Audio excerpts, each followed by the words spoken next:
Good morning, welcome to the channel. Here to bring you some more content, and I just want to talk about today smart money tactics.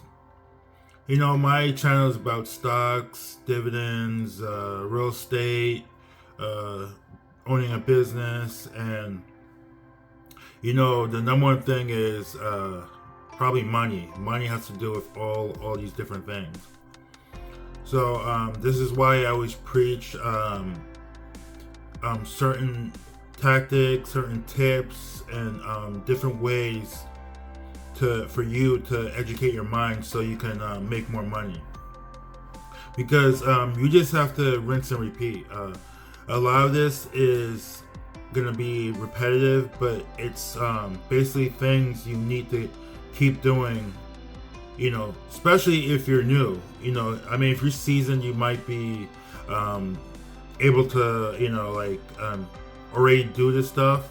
But some of you newbies who are beginning out, you need to keep reinforcing yourself with a lot of these, money habits, so that you actually make a change in your life.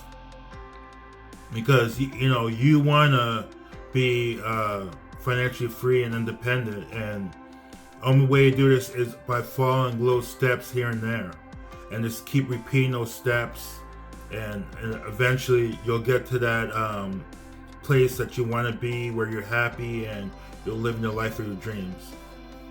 So one thing is obviously save and set financial goals. So you have to save money. Obviously, you have to track your income and expenses, but you have to start saving. It can, you can have, if you're making $100, you could have, 10% here, 10% there, but you got to have a plan in place to, set aside the money so that you have it for later when you're ready to invest. Because you might not be ready to invest right now. You need the education. You need to know what you're going to get into, and you need to know what works and what doesn't work. So to start out with, if you just start storing the money, and then like if you see squirrels, they store all the food during winter because they hibernate, and that's their food source. So same thing for you.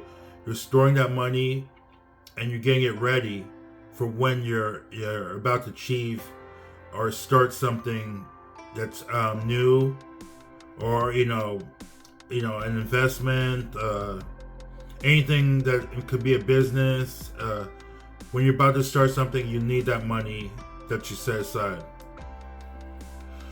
Also, create goals. Goals are always the one of the biggest things I talk about. You have to know where you're going. It's like if you have a GPS and you're not using it, you're just gonna be driving in circles. So you want to set that GPS to a certain place, and then know where you're going, where you have to go to, what hills you're gonna have to climb, what mountains you're gonna have to climb, what terrain you're gonna have to walk through. So you want to know where you're going, and then your mind's gonna be able to design a plan to get to that place, because your mind is what's going to create for you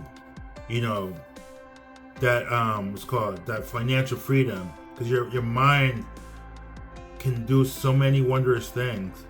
So now you're going to have to put your work, and then it's going to create for you that path to financial success. Also, we need to create a budget and stick to it. A lot of you always put this off.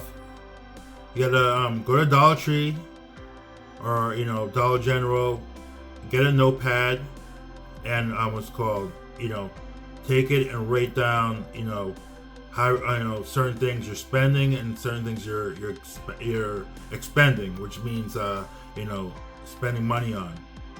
You want to keep track of that. And until you get good at it. If you're good at saving, you don't need to do this. But most people are not good at saving, and this is a great way to see on a day-to-day basis, on a month-to-month basis, what you're actually saving, as opposed to spending. And you need to, the only way to see this is if you can see it, in your face. You write it down, and then you take a look, and then you'll see that, you know, you're overspending on certain things, and you can save more. What do you think a business does? Good businesses, they keep track of of waste, and they try to cut that waste. And they and supermarkets, I believe, retail, they call it shrink. So you want to keep track of shrink, of what money you're losing or is going out the door, and that you can cut. So you want to cut the shrink. You want to cut the expenses.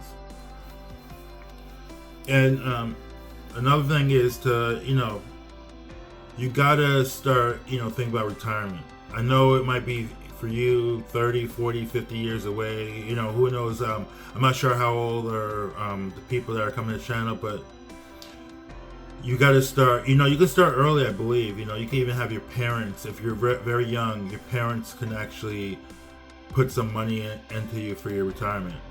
And you got to start thinking about that now. The problem is people wait till it's too late, and then you start planning for retirement. And this is when they're already in debt and don't really have any money to put towards it.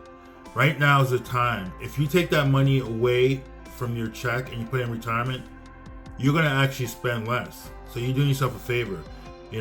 Once you see that you have less money, you're gonna spend less. But if you obviously getting your full check, you're gonna be spending more. So try to put money away, as best as you can. This is gonna be very important. Like I said, I'm not talking to you now, but I'm talking to the future you, because the future you is gonna, go into retirement with no money, and then you're gonna actually have to, maybe go back to work, and it's not gonna be probably a regular job. It's gonna probably be fast food, supermarket, clothing store, and it's gonna be, or something you're probably not gonna be happy with. And if you are happy, great for you, but for me, I plan on retiring as young as possible and as early as possible. You definitely want to have a diversified portfolio of anything. So if you're, real estate, stocks, and business, you want to have your money in many different things. There's so many online businesses that you can do as well. I could name so many that you can do, like even just selling and buying stuff, drop shipping, etc. So you want to be able to be diversified. They always say when you're investing, diversify. So you will have multiple streams of income, not just one.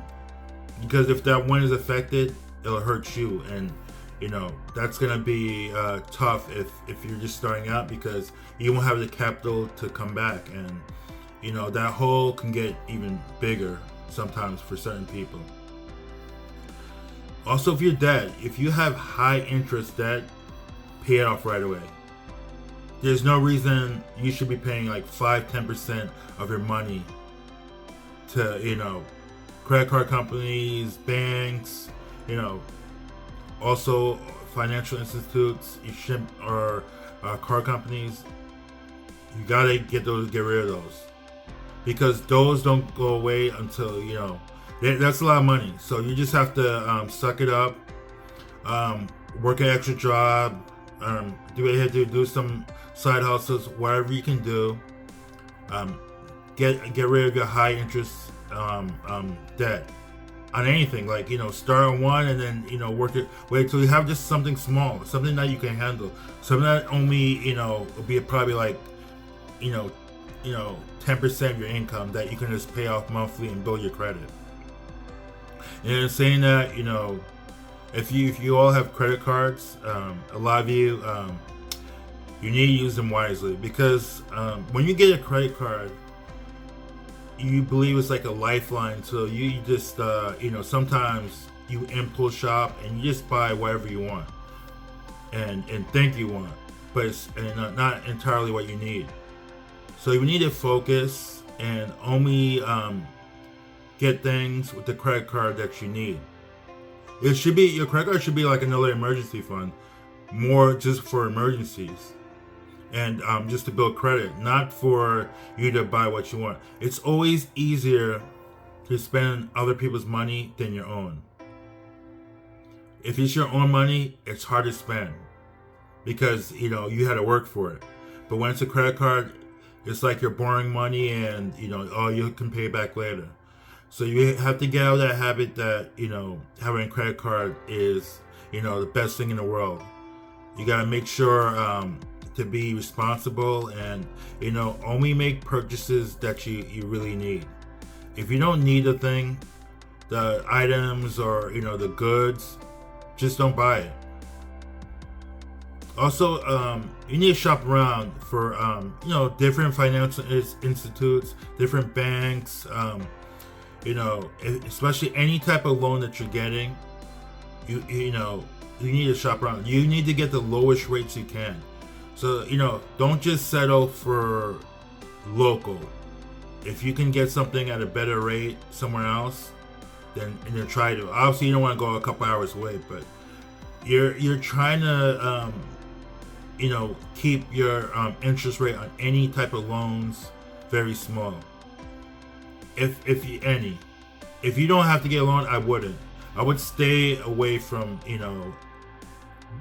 getting loans for anything. And like if you ever hear Dave Ramsey, he always says pay cash for things.